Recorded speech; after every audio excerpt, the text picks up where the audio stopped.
హానికరుడిగా జీవించాను, దేవునికి విరుద్ధమైన జీవితాన్ని నేను జీవించాను, దేవునికి ఆయాసమును కలిగించే జీవితాన్ని నేను జీవించాను. కానీ ఇక నుండి నేను ఎలాంటి వాడిగా బ్రతుకుచున్నానంటే క్రీస్తు కొరకే బ్రతుకుతున్నాను అనబడేటువంటి మాట తెలియపరచాడు. గట్టిగా చెప్పలు కొడదాం.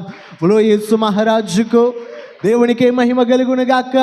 అందుకని క్రీస్తులో నిలిచున్నాడు కనుకనే సంఘాలకు హెచ్చరికలు తెలియపరుస్తున్నాడు.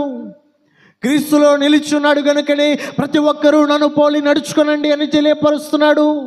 క్రీస్తులో నిలిచున్నాడు కనుకనే శ్రమ వచ్చినా కూడా ఆ శ్రమను ఎంతో సంతోషముగా ఆస్వాదించేవాడిగా కనబడుచు ఉన్నాడు.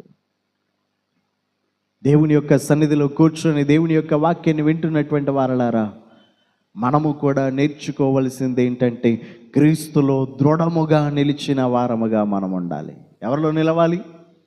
క్రీస్తులో నిలబడాలి. ఈ రోజుల్లో అనేకమైన సంఘాలు కనబడుతున్నాయి. స్త్రీలను గూర్చినటువంటి సంఘాలలో నిలబడేవారు ఉన్నారు, పురుషుల గురించి ఏర్పరచబడినటువంటి సంఘాల్లో నివసించేవారు ఉన్నారు, రాజకీయ నాయకులైనటువంటి వారు ఏర్పాటు చేసినటువంటి సంఘాల్లో నిలిచేవారు ఉన్నారు. కానీ వాటన్నిటికంటే ప్రాముఖ్యముగా ఎవరిలో మనము నిలిచిన వారముగా ఉండాలని అంటే మన కొరకు ప్రాణము పెట్టిన యేసుక్రీస్తులో మనము నిలిచి ఉండాలి.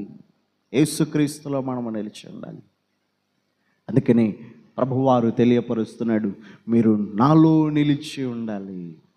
ఎవరిలో అంటే క్రీస్తు ప్రభువారిలో మనము నిలిచి ఉండాలి.